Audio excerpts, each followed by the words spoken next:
Matilda. Of all the hero, I think the Brody is the perfect fit. I remember back then when I was with Kozen, we all like to play the Brody against a Matilda because even when you save people, you still get the torn apart memory up. You can chase down heroes. And the burst damage of the Brody is too much for the Matilda to save. But instead, they will go for the Granger, which is a good synergistic hero with the Marcel overall. And there goes the Farsa. And Farsa has great synergy with the Granger, with the Uranus in objective teamfights, and of course with this Harley for supplementary damage. Overall, a good pick. Alice for Alpha7 though. I feel like this is a little bit more tunneled into the matchup, right? Against the Uranus, but in the big picture, it doesn't really fit. Yeah. That's a weird decision, I would say, for Alpha7. I'm not sure if this is the right decision to go for. But then again, they're stuck with this. It has okay synergy with the Matilda, I would say. It's a good front line for to allow them to make sure that the Guinevere will have a good time. And then, of course, Melissa needs a lot of bodies to protect her. But this time, the heroes of Alpha7 that they decided to play around with the Melissa are not tanky dudes. They're more like low HP heroes with high sustain or resistance that eventually becomes tanky as the later the game goes. So this might be a problem because now they're going to be faced up against a Farsa Harley with the Granger. So let's see how Alpha7 will survive the onslaught of pro esports. There really is a good chance that they'll be the ones setting the tempo, and Alpha7 will just be forced to react. But look at the DXP lane and how this Alice Uranus matchup will handle, of course. But in the mid, this is not the start that Alpha7 wants. Because if they don't lose anyone, best player, Cold World, and Shark are going to be playing for stability for one another. Just control the river, make sure it's all good so that Zia can get the farm.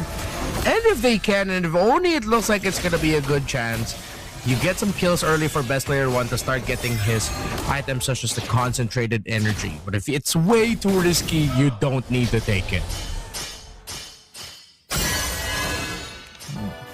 That's, I feel like this will be a pro esports sided first turtle, I feel like. And I'm saying that because of the nature of the heroes with just the Matilda as well as this Vexana. But then again, if best player is able to find a pickoff as he's trying right now, and he stole the orange, so that's really good for Alpha7 now. Very successful invade, quick rotations. Of course, with how Nat's just bullying and outplaying Soria and Felix in lane, couldn't get the information off in time and help out, of course, Coily, who was already trying to handle the invade. And Alpha7 are playing this tempo properly through this Matilda. Good speed, good decisions, converting into objective wins as Turtle 1 spawns. You did say it was pro esports coded, no level 4s just yet for either roamer. Let's see who's going to be able to get this first. With Coily already going to his purple buff, they concede and Alpha7 get Turtle number 1. That's Alpha7 just nailing it. Pro esports, they are grouping up top. They wanted to stop the Melissa from farming, maybe take advantage of this Granger in the early stages. However, they will not be able to do so. Alpha7 did not even have to commit so much to protect the Melissa out there. And this is such a great start for Alpha7 that they will allow this Guinevere with the Vexana and the Matilda to just run around the map. Because I think that at this point, what you're doing now, if you are Cold, is you just fast clear your lane. Maybe punish PPP, who is walking literally in front of them right now. PPP will survive. Shark might be in trouble. Gets the flicker out. Golden hour forced. Sorry, Felix is low, but that's as much as both teams will get in that scramble in the middle. Could have been so much worse for Pro Esports. PP was able to get away.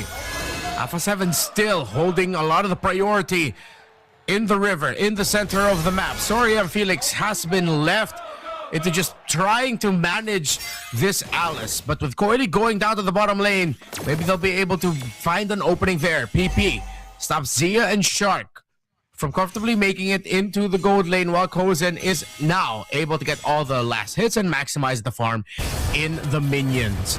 Nath gets dove on by 3. He's holding Throne of Ruin. He buys time, but he gets taken out. It seems like Nath was too eager, trying to get a trade, or even trying to win there against 3. Fortunately, will die. And this is important because the Lord is upcoming. Coily will be able to secure his own. You can see the reaction coming from Pro Esports when they saw Alpha7 commit a lot of heroes around the purple. Kozen just fast cleared his own wave. And with the threat of losing some minions, Zia had to just call everybody to just back out of there and get back to the lane. Now here comes a start of the fight. Frozen moment, lots of little snapshots. Golden hour, really good too. And you saw best player one there, hang time up in the air. Couldn't even complete the animation of the jump. Perfect golden hour, made that look easy. What a great golden hour. What an amazing play coming up from Pro Esports. Really commendable. I want to go for this play though. That is a nice initiation. They will find Coily. Perfect target. The circling eagle, guiding wind into that Violet Requiem. Perfectly executed coming up from Alpha7. Now Shark wants to force out the kill onto Kozen. PPP will be there to help him out. And best player, the way to celebrate with that kill onto Coily is to now take away some of the jungle camps from the Harley. Instead of risking the jump into committing it, and once again another Violet Requiem spatial migration. They're able to find Sa with Vexana getting the last hit. Zia and best player one going after Sorium Felix, but this Uranus is too crafty with it. Is able to get away. Still, that's a 1 for none. And Alpha7 has control in the purple buff. Meanwhile, at the bottom, Coily outplays Nats. The Alice falls. Purple buff getting contested here by Alpha7.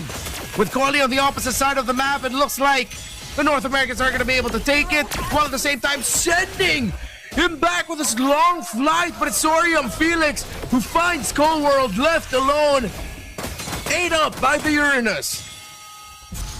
Wow, great pick off for Sorium Felix.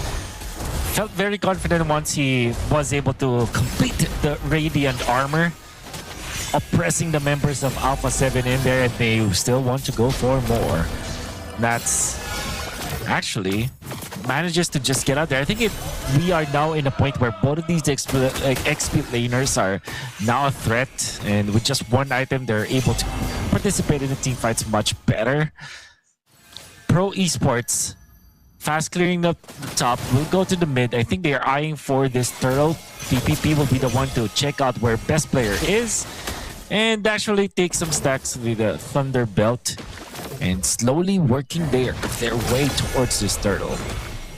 Turtle number 3, I feel like this where it's all gonna crack open. There's gonna be at least 4 deaths onto one side. You have to be careful with it. Circling Eagle lost in already. Coily wins this retribution battle for the turtle. Another golden hour! And Alpha7 now have to scramble to get away from this. Is Pro Esports want to commit the chase. Sa no longer has the ultimate. They fly in, but Alpha7 minimize their losses. Great call, just back off, playing it safe, as Pro Esports has already won the sequence. It's starting to be a close match between Pro Esports as well as Alpha7 right now. But the objective, the neutral objectives, being in favor of Pro Esports because of how they were able to utilize this golden hour. I think it's masterful the way that they played it. Looks really good. Now slowly up top. Movements coming up from Pro Esports. The bottom lane being pushed by the Harley, and then up top with 2 siege minions. Alpha7 have decided to commit a lot of resources to defend as well. It seems like there will be a little bit of a skirmish. No one dying. Another attempt at a push for Pro Esports. How hardly is Alpha7 going to be able to defend this? Nope. That's 3 of the Squishies members of the lineup just solo zoned out by the Uranus. That was the answer on the defense there. And Sorium Felix is just going to continue this. He knows at this point he can survive all of these pokes and these damage, but that's a silver lining there for Alpha7. This Melissa is starting to really hurt, and that's only 2 items. Doesn't have the Trinity just yet. Once it gets locked in, you have to wonder what it can do. But look at Sorian Felix single-handedly stopping this Melissa. Golden hour to zone out the other members of Alpha7. They're not going to be able to break this tower in mid. PB gets taken down with the circling eagle of Shark. A wonderful usage of the Eternal Guardian as well, coming out from Colbert. They were able to defend, and now they moved forward. They want to get a kill. Sorian Felix is not the best target. The counterplay, the feathered airstrike, the zone of the Alpha7. Oh, not dying just yet. They want to go in with Nats on this Alice Nat, not catching anyone. For now, the Lord is going to be spawning. And it seems like with all of and everything that happened in the middle, Zia was able to slowly push a top lane and will collect a lot of gold for his team. But will they have enough time to get into the Lord? It seems like they will be able to get to the Lord. They're here, but are they actually going to be able to take it? The Violet Requiem to make sure he's CC immune, but best player loses the Retribution battle straight up. Pro Esports now golden hour. 2 members of Alpha7 get caught out short, gets taken out by Coily. Sorian Felix providing the vanguard of Pro. The front line too strong. 2 members of Alpha7 fall. I like what Coily did. After taking that Lord, he just went out and went back when Shark was overly aggressive, and Shark forgot that Hardy can actually burst him down. Because of that big -1, they will be able to push the middle. Feathered airstrike to put best player 1 low. They fended off the attack for now. And they are pushing Pro Esports, and best player 1 getting eliminated there. And now they want to go for another. Sorry, and Felix is gonna be zoning out the members of Alpha7. In comes the circling eagle. Will they go for, oh no, Zia, he's positioning. Yes, be careful. Deadly magic will not be enough. That's gonna be the...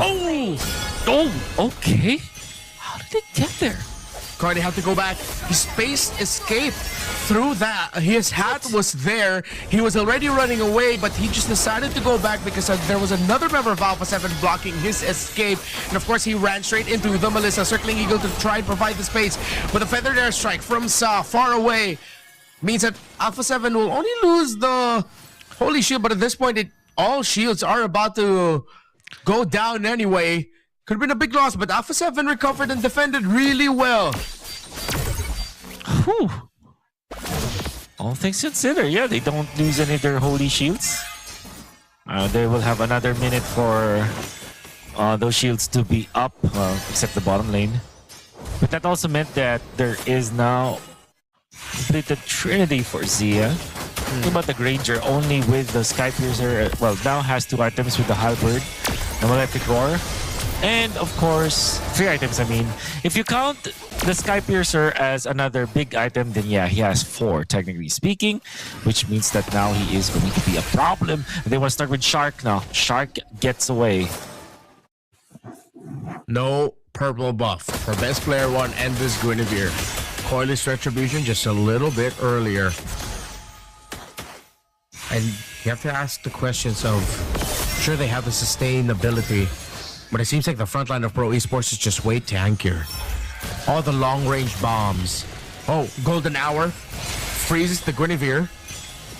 But it's just that it's not the setup that they wanted. Shark walked back right into it, but used the circling eagle to escape. After eating up all the deadly magics, they can re-engage. This looks good for Alpha7 if they want to, but Pro Esports backed off real quickly to the range and poke of the Farsa and the Granger. They're being steady with it. Sharp formation by Alpha7. This Melissa hurts. And this is going to be a realization by Pro Esports. They have to maximize all the range and all the pokes that they have to make sure the Zia falls down. They can dive on it. It's going to be a long dance. Waiting for the moment where it all cracks. Pro Esports bringing it down to force a reaction out. Alpha7 trying to go up top, but Coily already goes back, Wolf.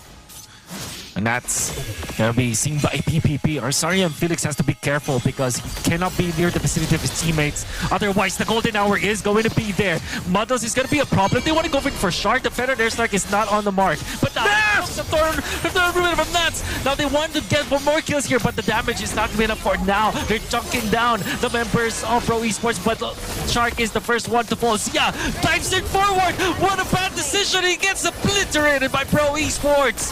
And now they want more. Best player one to punish the frontliner. Coily taken out. But Sa as well as Kozen, they're dealing the damage. That's it, Double kill coming up from Kozen. And all it took was that dive coming out from Zia. Only one remains. That's Cold World. It might be impossible, Redmar, to defend this. Shark will be back in 5 and Pro decide to back off. Calling that going for the Lord is the better option. Zia, you see the flicker of hope in his eyes when he dashed forward, thinking that he would be able to chain some great damage together to quickly get 2, maybe even 3. But it's burst that you're up against, and with no one to block the Granger for you, you quickly get turned into a Sky Piercer stack. From none to 4, Kozen should be able to end this game with max stacks after getting fed with all the damage from the rest of his team. They should be able to finish it here. But let's see if Alpha7 can pull a miracle in the defense. It's a miracle that they need. They do have the Vexana. And it has the ultimate. Can use the Eternal Guardian just for the defense. Soria and Felix is feeling the damage coming up from the Melissa, but not for long. They push the mid. They push the top. Defense, Renmar. Zia taking so much damage from the pokes. Way too much distance, way too much range. Zia's doing everything he can to deal damage. Golden Hour is perfect yet again. About player 1 with this little bit of knockup couldn't do much with it. As the other members of Alpha7 were frozen by. Look at Nath and the damage that he's taking from this Granger. Unstoppable is Kozen. The pokes, the stacks, and look at that damage from Sa! Feathered airstrike with a flicker to boot to close the distance. It's only Shark and Cold World as Pro Esports still have another round of minion waves to come through. It's gonna be a long time until Shark and Cold World get back. We're just gonna see how Pro Esports closes this out, Wolf. Kozen in the front line, Saswell, Corsair, Shark takes so much damage, but we'll try to evade, we'll try to delay this, but it is inevitable. The minions are pushing in, Sa will be taken out, but the base still falls. Alpha7 will fall to Pro Esports. This, again, another tug of war between two good teams, but the one that lets go of the rope with the bad timing, Zia just jumping forward to the entirety of Pro Esports meant that Alpha7 will lose the tug.